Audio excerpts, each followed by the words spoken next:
दोनों ही मन और मंदिर दोनों ही चंदन फूल से महक रहे हैं। ऐसा लग रहा है जैसे संत आ रहे।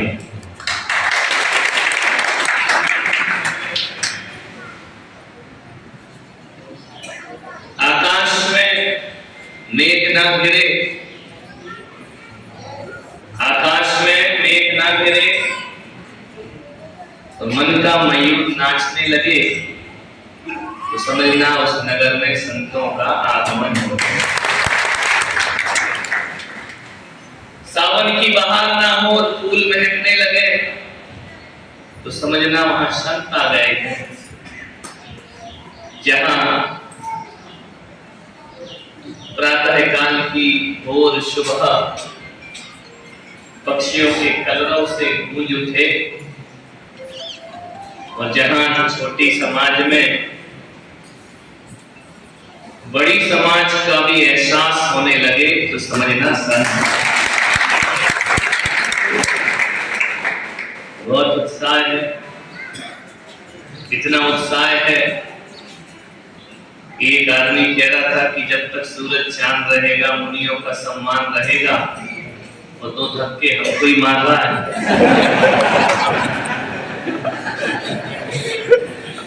सम्मान भी कर रहा, हमको दो धक्के भी लगा रहा है साइड से।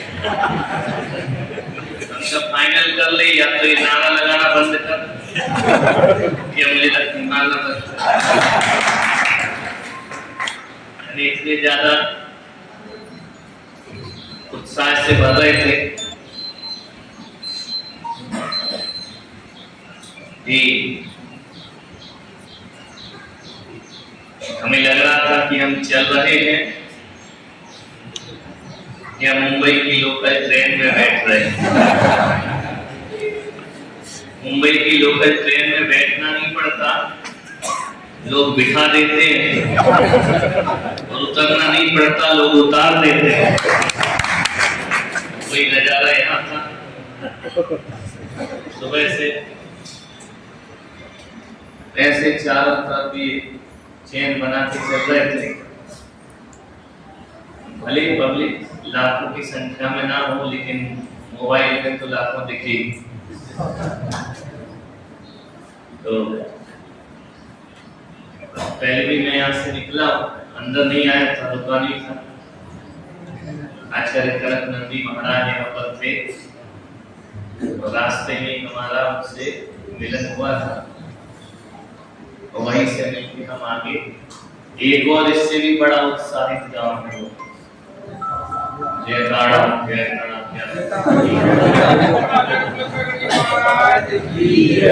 नहीं, वहाँ तो 5 मिनट को अंदर क्या ले गए, हिला के रख दिया।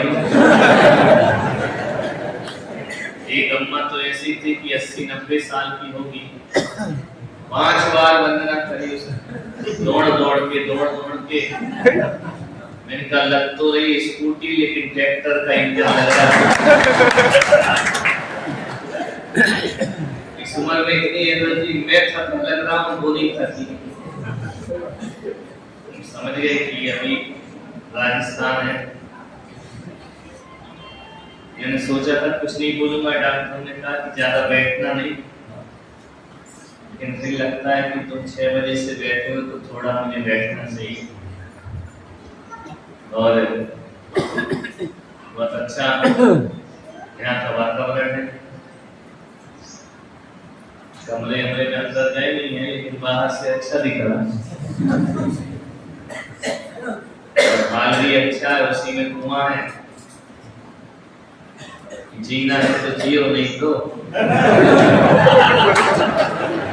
नहीं, तुम कसम लेगी। अरे जीना है तो जियो, नहीं तो पियो। भगवान जाने क्या अर्थ लगाते हैं। पीने के लिए कुआं होता है। तो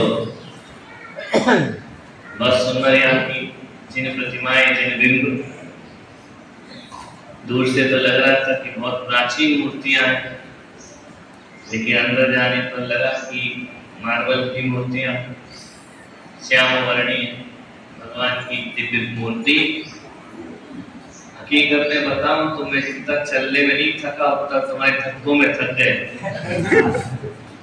लेकिन जैसे ही भगवान को आके देखा तो लगा कि महीनों की थकान दूर।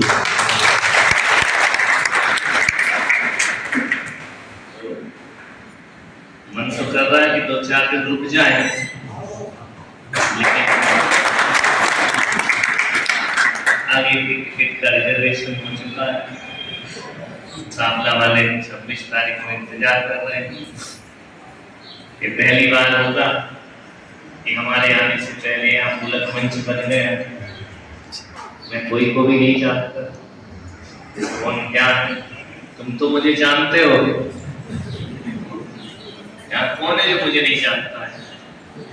टीवी से, मोबाइल से, व्हाट्सएप से सब जानते हो कि नहीं जानते?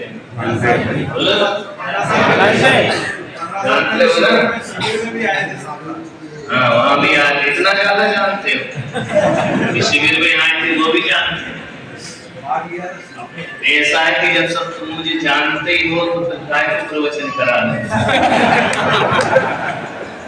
एक गांव में धर्म सभा हुई।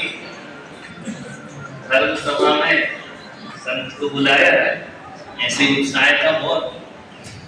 संत आए, संत ने कहा बताओ भगवान को कौन कौन जानता है? पूरी सभा ने कहा हम जानते, हम जानते, हम जानते।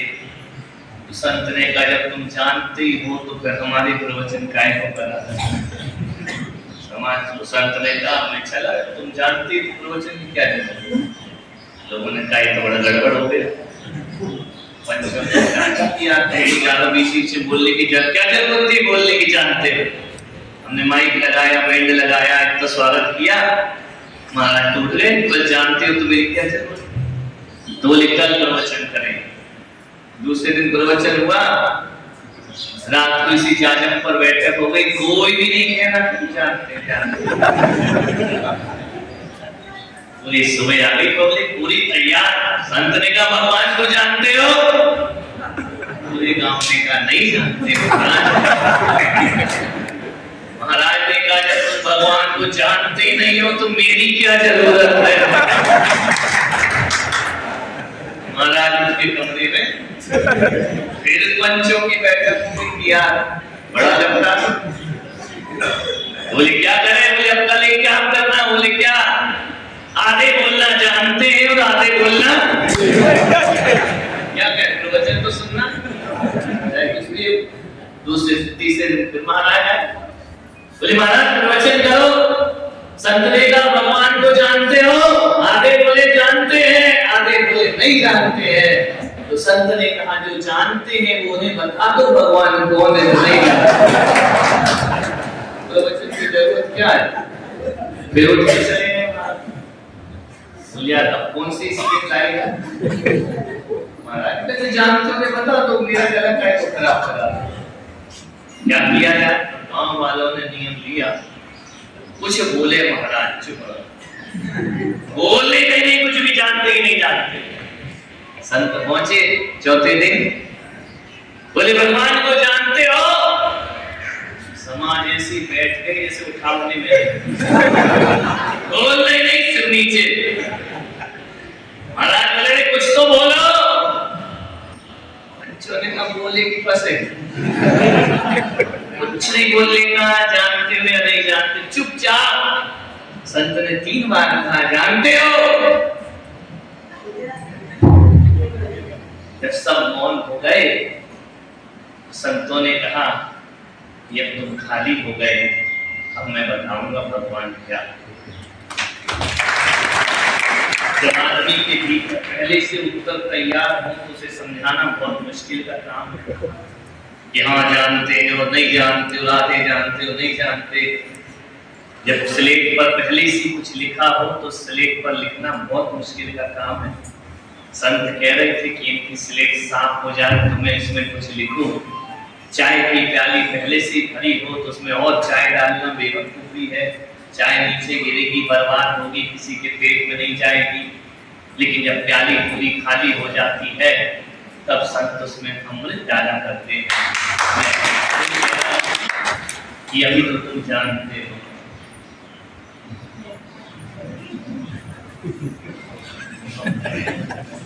अभी तो तुम जानते हो कि भगवान क्या है ना। पहली बार आए तो सब बोले रास्ते में से निकल गया था, मैं जानते, अब कह रहे कि अब नहीं जानते। अब दूसरी बार तीसरी बार फिर आना पड़ेगा मुझे यहाँ। जब तुम कहोगे आधे जानते तो आधे नहीं जानते। जब चौथी बार आऊंगा ना तब प्रवचन चुप हो जाओ। कहने का मतलब ये आदमी को सब कुछ आता है, क्या नहीं आता आदमी? बोलो, झूठ बोलना चाहिए या नहीं? बोलो, इसको तो बोल दो। नहीं बोलना चाहिए ना? पक्का बोलते हो?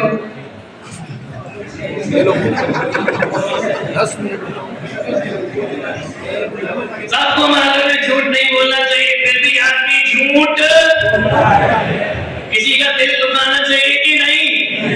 दुखाते हो? पत्नियां भी इतनी खुश होकर कह रही कि हाँ बहुत दुखाते हैं। आदमी को सब मालूम है हमको क्या करना और क्या नहीं करना। संसार में फंसना चाहिए कि नहीं, हर कोई कहता नहीं फंसना चाहिए। शादी करना चाहिए कि नहीं, हर कोई कहता नहीं करना चाहिए। फिर भी शाम को आए कि मेरे लड़के की शादी करा दो। दिक्कत इस बात की है कि आदमी जानता सब है लेकिन मानता कुछ भी नहीं मानता। जानकारी सब है। अभी एक कह रहा था कि शादी ऐसा लड्डू है, खाए वो भी पछताए, नहीं खाए वो भी पछताए। इनका पागल जब तू कर लिया तो तुझे कैसे पता कि नहीं खाने वाला पछता रहा है? इनका नहीं खाने वाला तो बहुत आनंद में जी रहा है। तुझे कैसे पता कि नहीं खाने वाला पछता रहा है? कोई नहीं पछताया करता है। जिन जिन ने खाए वो जिंदगी भर पछताए। इसलिए महावीर भगवान ने ये लड्डू नहीं खाया और तुम कहो कि महावीर स्वामी पछताए हैं? पछताए तो शांतिनाथ भगवान है। 96,000 कितनी पत्नियां थी उनकी, कितने पछताए होंगे। ऋषभदेव भगवान की दो वो भी पछताए, अजितनाथ भी पछताए। यदि नहीं पछताए तो फिर छोड़कर काय को जंगल में आए। इसलिए लगता है कि वो भी पछताए। तो महावीर भगवान ऐसे ना घर में पछताए ना बाहर पछताए, वो आनंद से जिए। मैं ये नहीं कह रहा हूँ कि तुम लोग अपनी अपनी छोड़ के मेरे पास आ जाओ। मैं नहीं चाहता हूँ कि तुम इतने जल्दी सुखी हो जाओ, थोड़ा और जियो। एक बच्चे से नागदा समाज का बच्चा था, मैंने कहा क्यों रे बेटा खुशी क्या होती है? बोले मुझे नहीं मालूम। मैंने कहा क्यों? बोले मेरी तो बचपन में शादी कर दी, मुझे क्या मालूम खुशी कि वहाँ जल्दी शादी हो जाती है। तो मैं इतना ही आपसे निवेदन करता हूँ कि संत आए उनका स्वागत करो। संत ठहरते हैं उनकी व्यवस्था इस श्रावक सनातन धर्म है। आगतम स्वागतम कुर्यात् तिष्ठन्तं च व्यवस्थित गच्छन्तं नानिवार्येत्। ऐसा धर्म सनातन धर्म क्या होता है? संत आए उनका स्वागत करो, ठहरते हैं तो व्यवस्था करो, वो जाते हैं तो रोकना नहीं। महाराज 2 बार तो समझ में आ गई कि आओ तो स्वागत ठहरे, जाओ तो रोको नहीं, ये समझ में नहीं आ रहा है। बोले इसलिए नहीं आ रहा है कि 26 तारीख का प्रचार हो चुका है, वह तुम्हारे भाइयों का कल्याण करने जा रहा है, उसको रोकने की कोशिश मत करो। और अभी 1-2 यार कुछ लोग मेरे साथ थे, बोले महाराज यही रुको, मैं यहाँ रुक के क्या करूँगा? यदि तुमको हमसे इतना लगाव है तो चलो हमारे साथ। रोज मजे मिलेंगे, रोज आनंद मिलेगा, लेकिन रोकने को सब तैयार है, चलने को कोई भी तैयार नहीं है। क्या कर सकते हैं? एक आध निशानी दे आशपुर वाले तो मैं रुक जाऊं। कोई भी निशानी दे दो, आगे वाली लाइन भी चलेगी। कोई तो हमको सीधे महाराज है, जरूरी नहीं है कि हमें नया माल चाहिए, पुराना भी चलता है।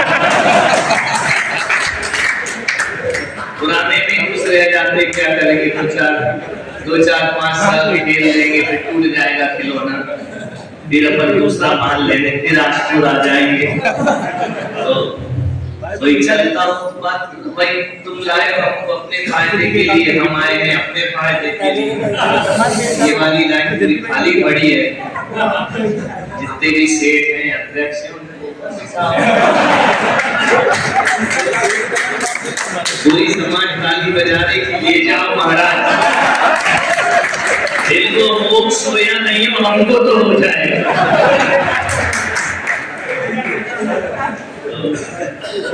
ये तो खास परिहास की बात है। जीवन में कुछ करो या नहीं करो, जिन्हें भगवान की भक्ति जरूर करो। लोग कहते हैं कि आजकल नहीं तुम्हें नहीं ले जाएंगे, दादाजी गुस्सा मत हो, तो नहीं ले जाएंगे। सब बड़ा तो हो कि 5 साल टिके, पुराना लेकिन क्या करेंगे, आज गए उनको पता चला बांसवाड़ा पुलिस तभी निपट गई। अभी काय को लेंगे 4 दिन का 100 फोन पालेगा। तो मैं इतना ही आपसे विनम्रता से आग्रह करता हूँ कि लोग कहते हैं कि अब मंदिरों में चमत्कार नहीं है, मंदिरों में आज भी चमत्कार है। बोलती है मूर्ति, बुला के देखिए और एक बार सर पे सर झुका के देखिए। लेकिन उन्हीं मंदिरों में चमत्कार होते हैं, उन्हीं घरों में लक्ष्मी का वास होता है जहां पर दादा दादी, पति पत्नी और नाती पोते होते हैं। उन घरों में लक्ष्मी का वास होता है। और जिन मंदिरों में हमेशा भक्तों की भीड़ लगी रहती है, उन मंदिरों में चमत्कार होता है। अधिक से अधिक संख्या में भगवान का अभिषेक होना चाहिए, अधिक से अधिक संख्या में भगवान की पूजा होना चाहिए। जिनेंद्र भगवान की पूजा जैसा आज नजारा है, ऐसा रोज तुम्हारे मंदिर में होना चाहिए। मैं कहता हूँ कि दुनिया के मंदिरों में कोई चमत्कार नहीं होगा, जो चमत्कार हमारे मंदिर में प्रकट होगा। लेकिन साथ ये है, भीड़ से, भक्तों से चमत्कार पैदा होते हैं, मूर्ति में नहीं होता है चमत्कार। जितने ज्यादा नमस्कार होंगे उतनी मूर्ति में चमत्कार होंगे धर्म की। तो अपने जीवन में ऐसा ही कुछ करें, मंदिर रोज आए, पूजन करें, पाठ करें, अभिषेक करें। मंदिर हमने बनाया है, हमें अपनी आत्मा का कल्याण करना है। दिन भर में जो पाप होते हैं वो भगवान के अभिषेक करने से धुल जाया करता है, अकेला अभिषेक करने से। तुम क्या सोचते हो कि मूर्ति को नहलाने से मूर्ति साफ होती है? मूर्ति नहीं। ध्यान रखना, जब तुम घर में नहाते हो तो तुम साफ होते हो, लेकिन मंदिर में भगवान नहाते हैं तो हम साफ होते हैं। जिसके जल डालने से हम खुद साफ हो, वो स्नान होता है। और जिसमें भगवान को अभिषेक करो, मन साफ हो जाए, वह अभिषेक हुआ करता है। तो भगवान का अभिषेक करने से, ये केवल जैनों के भगवान ऐसे हैं कि नहाते हो और पवित्र हम होते हैं। दुनिया में और ऐसे परमात्मा नहीं मिलते हैं कि वो नहाए और हम पवित्र हो जाएं। ऐसी प्रक्रिया तो केवल जैनों के पास हुआ करती है। नित्य प्रति भगवान का नमन करो, अभिषेक करो। साधु संत यहाँ पर आते ही रहते हैं, उनका आशीर्वाद प्राप्त होते रहता है। और आप सब ऐसी श्रद्धा से, लोगों ने कई कह रहे थे कि फूल बिछ रहे हैं, कोई फूल चढ़ा रहा था, कोई अर्घ्य चढ़ा रहा था। ना मैंने फूल पे ध्यान दिया, ना अर्घ्य पे ध्यान दिया। मुझे लगा फूल से ज्यादा यहाँ के लोगों के दिल चढ़ रहे हैं भगवान महाराजों के साथ। ऐसा ही रहे। सलूबर से हम अभी चातुर्मास करके आए। हमने उनको कहा 20 दिन में चौमासे का मजा देंगे, उन्होंने ले लिया, है ना। हम तो जहाँ जाए, आसपुर वाले और भी ज्यादा किस्मत वाले हैं, एक दिन में चतुर्मास का मजा लेते। हम तो एक दिन का भी चौमासा करते, 2-2 दिन का भी चौमासा करते हैं। चेताना में तो 5 मिनट का चौमासा करते हैं। संत जहाँ पहुंच जाए वही चौमासा हो जाया करता है। सावला में 5 दिन का चतुर्मास होने वाला है और लोहारिया में 2 दिन का चतुर्मास होगा, बांसवाड़ा में 1.5 महीने का चतुर्मास होगा। तो संत जहाँ चतुर्मास में क्या होता है, ये तो उनका जो भी हो रहा है, तो सबको हम बहुत बहुत आशीर्वाद प्रदान करते हैं।